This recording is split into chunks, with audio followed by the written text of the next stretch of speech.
जय सिया राम। मैं आचार्य आर्यमन कौशिक, ज्योतिष गुरु। बात हम कुंडली के विषय में करेंगे आज से शुरू। मुख्य विषय मेरा ज्योतिष ही है वैसे तो, पर मैं आपको बता दूं कि कर्मकांड और भागवत जी का विशेष थोड़ा अनुभव हमने वृंदावन आदि धाम जाकर के प्राप्त किया है। तो बात की जाए कुंडली के विषय में, जहाँ जिस विषय पे हम बात चल रही है, हमारी वीडियो बना रहे हैं, मैंने दिल्ली से ज्योतिष आचार्य की डिग्री प्राप्त की है भारतीय विद्या भवन से, और लगभग 2011 से मैं ज्योतिष कर रहा हूँ। पर मन अब हुआ कि भाई चलो सोशल मीडिया पर भी हमें आ जाना चाहिए, समय निकाल के मैं पूरे दिन में एक वीडियो बना देता हूँ। बहुत से विद्यार्थी हैं जो सीखना चाहते हैं वो हमसे जुड़े। और दूसरी बात, मैं जो आप लोगों के लिए ये वीडियो बना रहा हूँ, थोड़ा इससे भी सीखे समझे इसको भी, है ना। क्योंकि इसमें मैं ज़्यादा गहराई में तो क्या लेके जाऊं, लेकिन फिर भी मूल जो है, बाकी अधिक तो नहीं, लेकिन मैं मूल बता देता हूं इसमें आपको। जैसे आज मैं पहली वीडियो हम आज शुरू करें तो लगन से लेकर के द्वादश भाव हमें देते क्या हैं उसके बारे में आपको जानना चाहिए। पहले तो ये जानना चाहिए कि लगन जो है वो कभी भी बदलता नहीं है। कुंडली में लग्न हमेशा एक ही रहता है, उसमें राशियां बदलती रहती है। उसमें कभी मेष राशि आ जाएगी 1 नंबर, कभी 2 नंबर, कभी 5 नंबर, कभी 7 नंबर, ऐसे राशियां बदलती रहती है, लेकिन लगन कभी भी बदलता नहीं है। घर जो है वो हमेशा एक ही रहेगा। अगर कोई द्वितीय भाव है तो वो द्वितीय भाव रहेगा, जो उसका रिजल्ट है वो ही देगा, कोई अलग नहीं देगा। राशियां उसमें भले ही कितनी भी बदल जाएं, उस राशियों को मिला करके हमेशा मैं आपको एक बात और बताना चाहता हूं। कभी भी हम फलादेश करते हैं कुंडली का, तो मैं आपको एक छोटी सी बात बता देता हूं। कभी भी फलादेश ऐसे ही नहीं किया जाता कि चलो जी कुंडली उठाई और फलाने की कुंडली आई, फलादेश कर दिया। नहीं, लगन देखा जाता है। 12 बातें ऐसी होती हैं जो एक ज्योतिष आचार्य को आचार्य बनाने के लिए उसको प्रेरित करती हैं, वो ज्योतिष कर पाता है। 12 बातें, 1-2 बातें नहीं है। आप कुंडली देखते हैं, कुंडली में लगन देखते हैं, लगन के साथ साथ नक्षत्र देखते हैं, लगन का जो राशि है उसको देखते हैं, फिर उसके स्वामी को देखते हैं, फिर उस पर पड़ने वाले ग्रहों की दृष्टि को देखते हैं, फिर आप उसके संबंधों को देखते हैं, फिर आपके उसके स्थान को देखते हैं, फिर आप उसके नीच ऊंच ग्रह मित्र शत्रु और इन सब के साथ साथ वो वक्री तो नहीं है, ये भी देखते हैं। फिर आप दशा देखते हैं, फिर महादशा देखते हैं, फिर अंतरदशा देखते हैं, फिर प्रत्यंतर दशा देखते हैं, फिर प्राण दशा देखते हैं, सूक्ष्म दशा देखते हैं। अब इन सब चीजों को मिलाने के बाद फिर फलादेश होता है। ऐसे नहीं है कि आपने कुंडली को उठाया और आपने कहा कि चलो जी मैं तो अब जो है वो आज के टाइम पे चला हुआ है ना, 3 महीने में ज्योतिष आचार्य बना देते हैं। तो मैं आपको कहना चाहता हूं, देखो 3 महीने, मैं ये नहीं कहता कि नहीं बनाते होंगे, लेकिन अगर आपको गहनता से सीखना है, गहराई तक जाना है, तो कम से कम आपको 1 वर्ष अच्छे से ज्योतिष को देना चाहिए। अगर आप इसको सीखने की विद्या बना रहे हैं फिर आपके लिए 3 महीने बहुत है, लेकिन अगर आप इसको अनुभव के लिए सीख रहे हैं और यदि जीवन में चाहते हैं कि आप इस विद्या के माध्यम से अपना भी कल्याण कर सके और जीवों का भी, तो आपको सीखना चाहिए। मैं मेरे संबंध में जितने भी व्यक्ति हैं, मैं सबको बार बार बोलता हूं कि जितना हो सके आप ज्योतिष पर काम करें, उसको सीखें, विद्या को सीखें। ज्योतिष इतनी प्यारी विद्या है, अगर कोई व्यक्ति सीख जाता है तो वो ग्रहों के साथ खेलना शुरू करता है, उसको मजा आने लगता है कुंडली का फलादेश करने में, कुंडली बनाने में। जब हमने नई नई विद्या ये सीखी थी तो हम स्वयं लोगों की कुंडली देखते भी थे और लोगों को कहते थे कि जितना हो सके हमें दिखाओ। फ्री कुंडली अब तक ही देखी है हमने, अब तक हम फ्री ही कुंडली देखते थे, फ्री सेवा ही करते आ रहे हैं। और कोशिश यही रहेगी कि जो व्यक्ति सामर्थ्यवान नहीं है उसके लिए हमेशा सेवा फ्री रहेगी, लेकिन जो सामर्थ्यवान है उसके लिए हमने फीस रखनी प्रारंभ कर दी है। और अभी हमने मात्र कुंडली की फीस देखने की मात्र 300 रुपये रखी हुई है। बनाने की कुंडली की फीस अलग है, और कुंडलियां बनाने में भी हम छोटी कुंडली बड़ी कुंडली बनाते हैं, तो उस प्रकार से उसकी फीस है। वो आप कांटेक्ट करके हमसे पूछ सकते हैं, बात भी कर सकते हैं। लेकिन हाँ, कुंडली दिखाने की फीस 300 रुपये मात्र रखी हुई है हमने। और दिन में हम जो कॉल अटेंड करते हैं या किसी से भी व्हाट्सएप पे हमसे बात करनी है, कुछ भी करनी है, तो उसका समय हमने निश्चित किया हुआ है दोपहर में 11 बजे से और शाम के 5 बजे तक का। बात करें कुंडली के लगन के विषय में, तो मैं लगन के बारे में आपको बता देता हूं कि लगन से हम क्या देख सकते हैं और क्या नहीं देख सकते हैं। लगन क्या बताता है? लगन तो हमारा शरीर है, पूरे का पूरा बॉडी स्ट्रक्चर आपका लगन जो है वो दिखाता है। लगन दिखाता है कि आपका शरीर कितना मजबूत होगा, आप बाहर से कितने मजबूत होंगे, आपका मस्तिष्क कितना अच्छा काम कर रहा है, ये लगन दिखाता है। लगन दिखाता है कि आपका व्यक्तित्व कितना अच्छा, आप अपनी बात रखने में कितने प्रखर हैं, ये आपको लगन दिखाता है, लगन सिखाता है। लगन आपका मजबूत है तो आप इन सब चीजों को मतलब क्या ही कहें, फिर तो वो बेस्ट मिलेगी एकदम आपको। लग्न से हम क्या नहीं देख सकते? लग्न से हम आत्मा देख सकते हैं, परमात्मा की प्राप्ति का मार्ग देख सकते हैं, आपकी मृत्यु, आपका जन्म, आपके पिता, आपकी आयु, आपका धन, आपके शरीर, आपके रोग, आपके शत्रु, सब कुछ लग्न मात्र से देखा जा सकता है। बात की जाए दूसरे भाव की, दूसरे भाव से हम व्यक्ति की वाणी और व्यक्ति के कुटुंब यानी परिवार के साथ उसके रहने का सुख, और दूसरे भाव से हम साथ के साथ जो देखेंगे वो चीज होती है उसके नेत्र।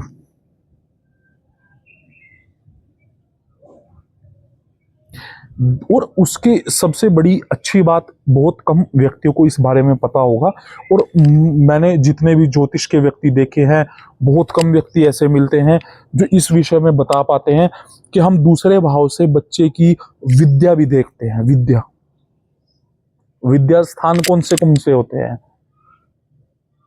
ज्योतिष में विद्या स्थान 3 को माना गया है। पूरी कुंडली में 3 भाव होते हैं जो विद्या के स्थान होते हैं। कौन कौन से भाव होते हैं? ऐसे तो 4 होते हैं, लेकिन फिर भी मूलतः 3 माने गए हैं। द्वितीय भाव, पंचम भाव और अष्टम भाव, जो आपकी एक तरीके से गुप्त विद्याओं को दर्शाता है। तो भाई इन 3 भावों से हम विद्या को देखते हैं। बचपन की विद्या आपकी देखी जाती है हमेशा द्वितीय भाव से। द्वितीय भाव से आपकी बचपन की विद्याएं देखी जाती हैं कि बचपन में कितनी अच्छी आपने विद्या प्राप्त की है, कितना अच्छा आपने काम किया, कितना अच्छा क्या किया, ये बचपन से देखा जाता है। तृतीय भाव में आपके पराक्रम को देखा जाता है, आपके भाई, आपके बड़े बहन को, बड़े भाई को देखा जाता है, आपके कॉन्फिडेंस को देखा जाता है। मंगल वहां का जो कारक है, वो मंगल आपको दर्शाता है कि आप इंटरव्यू देने जा रहे हैं लेकिन फिर भी हिचकिचा रहे हैं। आपने सब कुछ याद किया लेकिन पेपर के टाइम पे जाकर के आप एकदम अचानक से भूल गए। क्यों भूल गए? क्योंकि आपका तृतीय भाव मजबूत नहीं है, कमजोर है। यही एकमात्र कारण है। आपको बात रखनी नहीं आ रही है, आप हिचकिचा रहे हैं, आप डगमगा रहे हैं, आप किसी भी बड़े व्यक्ति को देखते हैं पाँव में पड़ जाते हैं। ये जो होता है ये आपका तृतीय भाव ही करता है। बात चतुर्थम भाव की जाए तो चतुर्थम भाव आपकी माता के स्थान का माना जाता है, और विशेष रूप से आपकी भूमि का माना जाता है। भूमि कौन सी? भूमि वो जो आप नहीं खरीदते हैं, भूमि वो जो आप स्वयं से खरीदते हैं, भूमि वो जो आप अपने माता पिता के साथ रहकर भी खरीदते हैं। अब वो नई होगी, पुरानी होगी, वो वहां पर बैठे हुए ग्रह, वहां पर पड़ने वाले ग्रहों की दृष्टि, वो सब निर्धारित करेंगे। साधन आपका वहीं से खरीदा जाएगा, पशु क्रय विक्रय आपका वहीं से होगा, और नए साधन, नई गाड़ी, नई जो भी आप खरीदेंगे वो सब वहीं से खरीदा जाएगा। बात की जाए पंचम भाव के बारे में, संतान का भाव माना जाता है। संतान के साथ साथ बहुत कुछ आपको पंचम भाव दे करके जाता है। आपकी एजुकेशन सिस्टम जो है वो पंचम भाव ही मजबूत करता है। आपका प्रेम विवाह पंचम भाव ही दर्शाता है। आपकी संतान, पहली संतान कौन होगी और किस प्रकार आपकी संतान आपके पक्ष में रहेगी, विपक्ष में रहेगी, वो चीज पंचम भाव ही दर्शाता है। पंचम भाव जितना मजबूत होगा, जितना अच्छा होगा, उतना आपका भाग्य आपके साथ रहेगा, आपका साथ देगा। षष्ठम भाव में यदि बात की जाए तो षष्ठम भाव हमारा कुंडली में शत्रुता को दर्शाता है।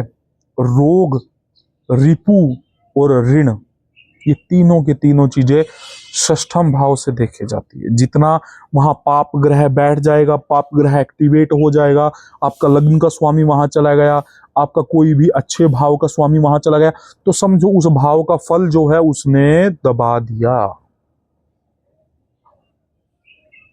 हर दिन बहुत सी कुंडली आती हैं, ज्यादा बड़ी मैं इस वीडियो को ज्यादा नहीं करना चाहता, पर मैं आपको एक फिर भी बताना चाहता हूं कि मैं हर दिन आपके सामने कुंडली का फलादेश भी लेकर के आने वाला हूं। कुंडलियों का फलादेश बताऊंगा मैं आपको कि किस प्रकार किस कुंडली में कौन सा ग्रह क्या रिजल्ट दे रहा है। आपको पता लगेगा, अनुभव बनेगा आपका। सप्तम भाव आपके पारिवारिक रिश्तों को दर्शाता है। सप्तम भाव आपके पार्टनरशिप को दर्शाता है। सप्तम भाव आपकी पार्टनर स्पाउस को दर्शाता है। सप्तम भाव आपकी मैरिज को दर्शाता है। सप्तम भाव आपके शरीर के कद काठी को भी दर्शाता है। सप्तम भाव मारक स्थान भी माना जाता है। द्वितीय भाव भी मारक स्थान माना जाता है। मृत्यु तुल्य कष्ट देने वाली होती हैं दोनों की दशाएं। बहुत से ज्योतिषाचार्य कहते हैं अरे नहीं नहीं ऐसा नहीं होता, ऐसा होता है। हमने बहुत कुंडलियां अनुभव की है। हमने अनुभव किया है कि यदि आप द्वितीय भाव को और सप्तम भाव को संभाल कर नहीं रखते, यदि आप परिवार को और आप अपनी धर्मपत्नी को धोखा देते हैं, संभाल कर नहीं रखते हैं, तो आपको दोनों भाव दिक्कत में आने की वजह से आपको जो रिजल्ट मिलता है उससे दिक्कतें होती हैं, तकलीफ होती हैं, दशाएं आती हैं, चोट लगती है। अष्टम भाव जिसे गुप्त विद्याओं का भाव भी माना जाता है और विशेष रूप से मृत्यु का भाव भी माना जाता है। ये मृत्यु ही देता है, ना कि ये मृत्यु तुल्य कष्ट देगा आपको। अष्टम भाव और द्वादश भाव,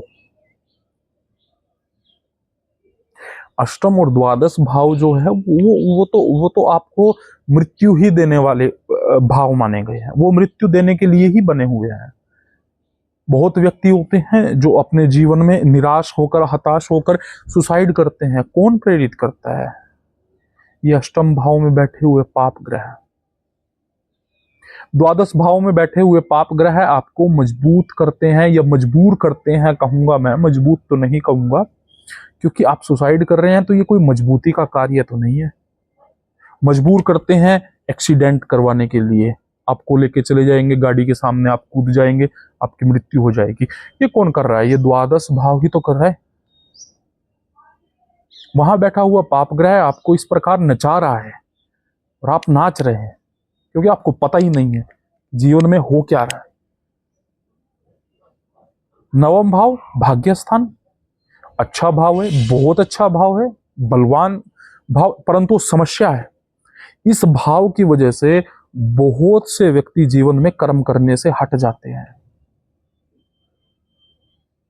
अपने नवम भाव को अच्छा करें, पिताजी की सेवा करें, जितना ज्यादा हो सकता है उनके साथ प्रेम संबंध बना के रखें।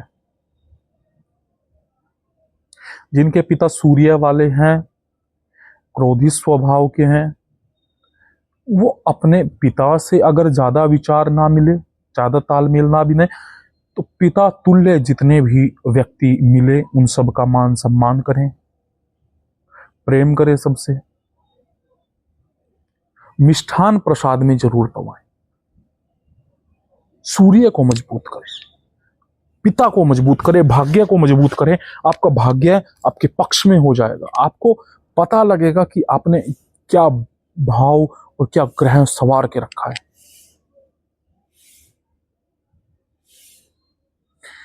नवम भाव आपके विशेष रूप से भाग्य को चमकाने वाला है, अचानक आपको धन की प्राप्ति का योग बनाता है। प्रेम विवाह का योग भी यहां से देखा जाता है।